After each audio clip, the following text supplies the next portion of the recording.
Bienvenidos amigos y amigas a esta sección nueva de psicopatología comparada de la doctrina del shock.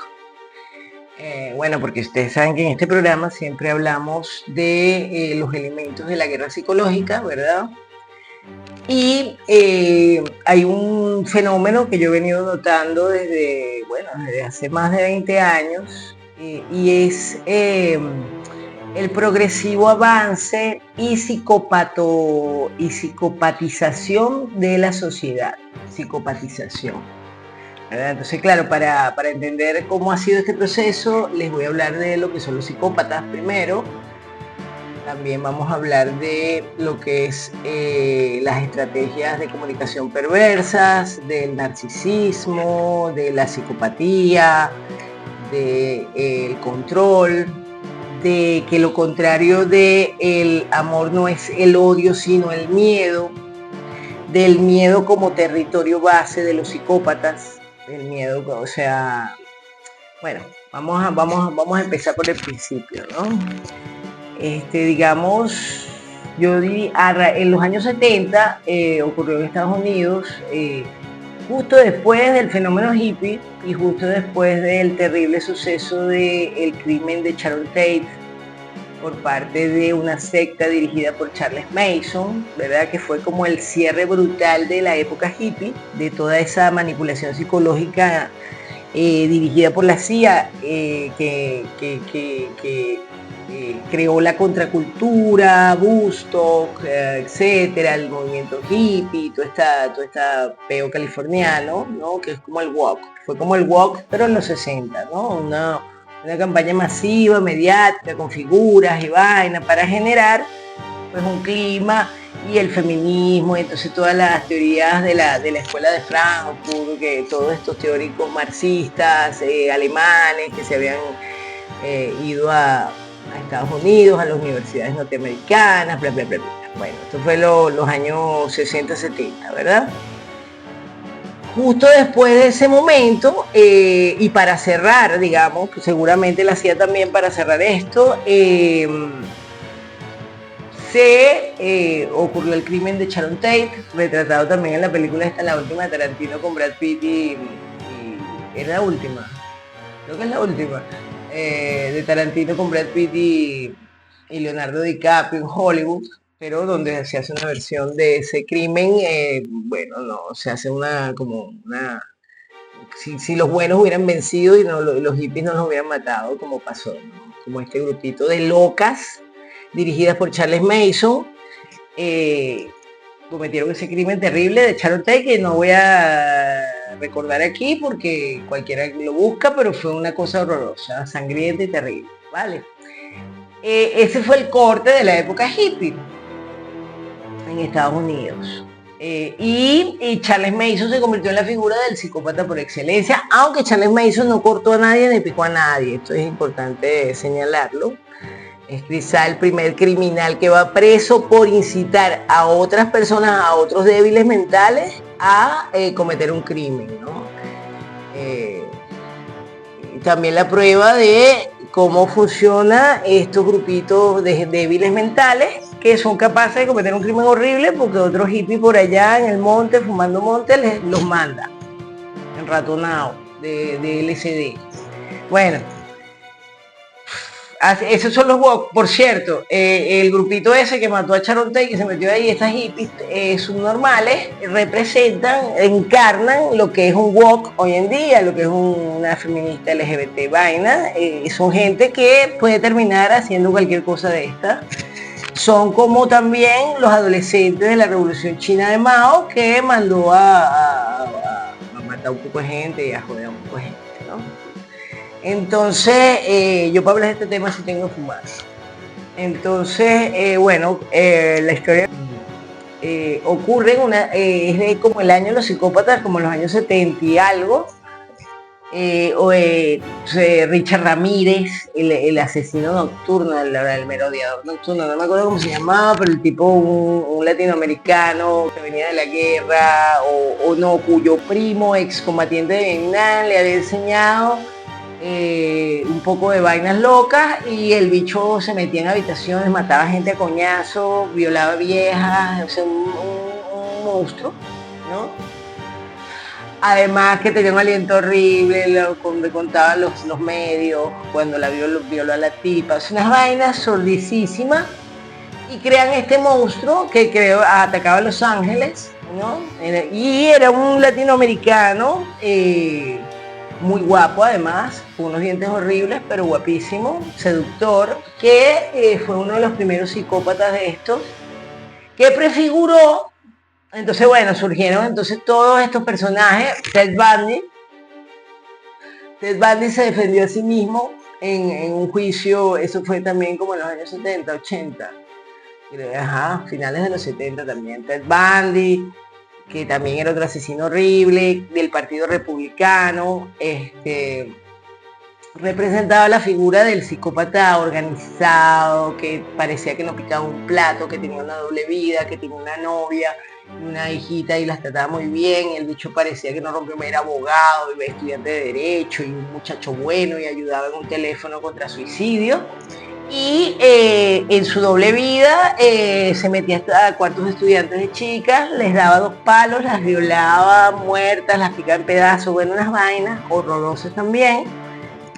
Pero Ted Bundy era muy guapo y muy inteligente, y lo entrevistó todo el mundo, y salió en los periódicos, y se defendió a sí mismo y tal, y fue condenado a muerte, pero que fue como el bombazo de los psicópatas y los asesinos en serie, el blanqueamiento de estos personajes, ¿no? El blanqueamiento en la cultura pop de masas de los asesinos, de los psicópatas, de los monstruos, son monstruos. Que yo luego de haberlos estudiado, creo que son creaciones también del sistema, como Fidel Castro, también, igualito, bueno, que es un psicópata, pero ya este es de grandes masas. Estos son psicópatas puntuales para zonas locales, ¿no? Son psicópatas locales que llaman el Bundy. Como Jack el Destripador en su momento, en el siglo XIX. Yo creo que los psicópatas, los asesinos en serie, los asesinos masivos, estos bichos que matan 80 personas por gusto y que no tienen una motivación y qué tal, son elementos de shock psicológico en la sociedad para generar este miedo y esta sinrazón del caos, ¿no? El que genera el caos y el hecho de que una persona, porque además cuando se les entrevista, cuando se les pregunta, cuando se habla con ellos, en las miles de libros que se sacaron, ellos son tipos tranquilos, seductores, siempre te dicen que son seductores, manipuladores, peligrosísimos, que son capaces de, con la mente, hacerte bailar, ¿no? Entonces después sale esta película El silencio de los corderos, con el señor Anthony Hopkins, y Aníbal Lecter se vuelve el héroe de masa. Después también sale, ¿cómo es? American Psycho, escrita por este super escritor que se puso también súper de moda, por protagonizada Jason Bateman, se llama creo que el hijo de puta, un yuppie de Wall Street que, bueno, pica gente en pedacitos también por la noche. Y en esta evolución de la presentación y el blanqueamiento de los psicópatas más brutales, ¿no? Esta Charlize Theron protagoniza también Monster, ¿no? Recreando la vida de Ellen Wuornos, ¿no? Que también era una asesina en serie. En ese momento uno se entera que había muy pocas mujeres asesinas, o dicen los primeros informes que era más habitual en los hombres. Y hombres sobre mujeres. Primero empiezan hombres como Ted Bundy que asesinaban mujeres indefensas. Después aparece el payaso asesino, ¿verdad? Que mataba a muchos chicos también, y estaba casado, y era el payasito de la zona, y era un político, y era buena gente también. Pero el tipo, y hacía fiestas de payasitos, pero en el sótano, ¿verdad? Se descubrió, tenía como 20 cadáveres, salió el mierdero, el tipo de la putrefacción, ¿no? Miren la metáfora en un barrio residencial de Estados Unidos, pacífico y chévere, en ese mundo tranquilo, hay una casa donde hay un bicho que está picando gente y guardándola en el sótano y violando muchachitos y niños, porque eran chicos de 17, de 18, de 15, este psicópata, y 20. Después también está el caso de el carnicero de Milwaukee. El carnicero de Milwaukee, que en aquella época era el carnicero de Milwaukee y ahora se hizo más famoso, pues bueno, tenía que pasar en esta época que ya lo fue exaltando paulatinamente, ¿no? De los primeros te los metían como una cosa horrible, un asesino en serie era una cosa muy mala, ¿verdad? En la cultura popular, cosa horrorosa, que le gustaba a la gente morbosa, ver asesinos en serie, historias de asesinos en serie. Después, paulatinamente te los empezaron a meter en las series de televisión y en las películas como tipos que, bueno, podían ser psicópatas, pero bueno, o sea, mataban a los malos, como Dexter, solo mataban a otros psicópatas,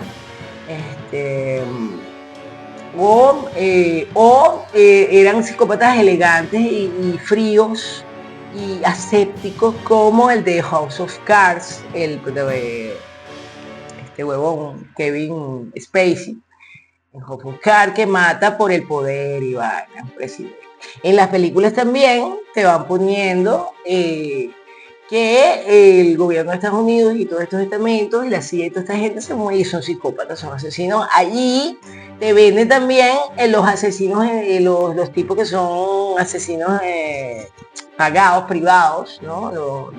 Los solitarios, se vuelven protagonistas de películas porque ellos matan solo a gente mala y siempre se enamoran de alguien bien y hacen algo bueno al final y bueno, no. O te empiezan a vender películas con Liam Neeson y vaina donde estos asesinos ya están retirados, pero los obligan a asesinar de nuevo porque les secuestran a la hija y les hacen una putada y los obligan a que vuelvan a matar 50 personas a coñazo al que se le cruce por delante, aunque las personas no tengan nada que ver con el secuestro de su hija, el tema de los daños colaterales, ¿no? El tema de los daños colaterales. Bueno, yo creo que esto ha sido este paulatino blanqueamiento de los psicópatas, de los asesinos, de la gente más brutal, de la gente sin sentimientos, de la gente sin empatía, de la gente que mata personas, así matan a 20 y los tipos no son ni alcohólicos ya en las series, ¿no? Porque en la antigüedad, bueno, el policía habían matado por error a un tipo que le disparó y el bicho era alcohólico, te cuentas a Humphrey Bogart, todos estos bichos alcohólicos porque habían matado a un huevón que se les escapó corriendo, ¿no? Pero ahora, en esta época en el cine te muestran psicópatas que ¿cómo se llama? Liam Neeson sí tiene una mirada triste y vaina, pues, y está un poco pelando bolas, porque está levemente traumatizado, muy levemente traumatizado por todos los 200 niños que tuvo que matar en Afganistán o en Irak, y salen imágenes de cómo mató por error hacía 200 a unas mujeres, un niño creyó que era un asesino y le disparó a una mujer embarazada, ¿entiendes? Y se acuerda así a veces, pero eso no lo lleva ni al alcoholismo, es un tipo templado, solo le hacen matar a otro gentío si le secuestran a la hija. Bueno, hemos visto el paulatino blanqueamiento de los psicópatas y ahora vivimos en una sociedad de psicopatitos pequeñitos, estamos rodeados de gente que desconoce lo que se llama el pecado de omisión, ¿no? Vemos constantemente en las redes gente grabando cosas, injusticias, grabando crímenes, grabando cosas que están mal, pero de un niño a otro niño, un niño matando a otro niño y alguien grabando y incapaz de decirle al niño, mira, no mates a ese niño.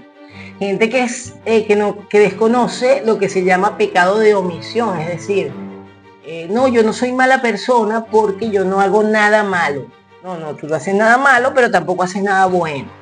Eso también es un pecado, eso también es una falta de acción, ¿no? El que ve el mal y mira para otro lado es también un psicópata, un mini psicopatito, cucarachesco y miserable, que como no tiene el poder de los psicópatas que hacen el mal activamente, pero les tiene miedo, entonces hace así y se protege así y pierde la empatía, pierde la conexión con el mundo, pierde el amor por los demás porque pierde su capacidad de respuesta y porque pierde su capacidad de atención, de ver lo que está pasando y cuál es la ubicación que tiene él en ese contexto. ¿Entiendes? Entonces la persona solo ve su ombligo cagado y el miedo, porque el sistema que ha vendido el miedo ha sido un paulatino venta de que de una realidad que estamos rodeados de psicópatas, que estamos gobernados por psicópatas y que vivimos en un sistema psicopático. Estamos como la situación de la humanidad en este momento es como el de las chicas que descubren que la secuestró un hijo de puta y las tiene metidas en un sótano, ¿verdad? Y ahí tiene comida y todo y no sé qué, pero no las va a dejar salir del sótano. Están en un sótano y nadie sabe que están ahí y ya las dejaron de buscar y vaina y ya el tipo se quitó la máscara porque no la va a dejar salir. Es la situación de la humanidad ahora con el psicópata. Y hay gente que se niega a darse cuenta de esta realidad, que son chicas que ya llevan secuestradas 50 años y no, ya les dice, mira, pero si nos unimos todas las entramos a coñazo a este hijo de puta, es un viejo. Le metemos una puñalada, no somos, hay gente que se ha escapado de estos sitios, hay gente que se ha escapado. No, va a pegar, te va a oír, te va a oír, te va a oír, no sigas. Y van y le dicen al psicópata, trató de escaparse, pégale y dame un premio. Y el psicópata, sí, mi amor, gracias, toma la manzanita. Hija de puta, trataste de escaparte, que sepas que las tengo a todas controladas. Así está funcionando el mundo en este momento, amiguitos. Entonces el próximo programa de la doctrina del shock vamos a profundizar con imágenes, con todo tal, en estas historias de psicópatas y cómo el sistema, en esta sección de psicopatología forense de la doctrina del shock, vamos a analizar todos los hechos psicopáticos del sistema y de los políticos y de la humanidad en los últimos tiempos.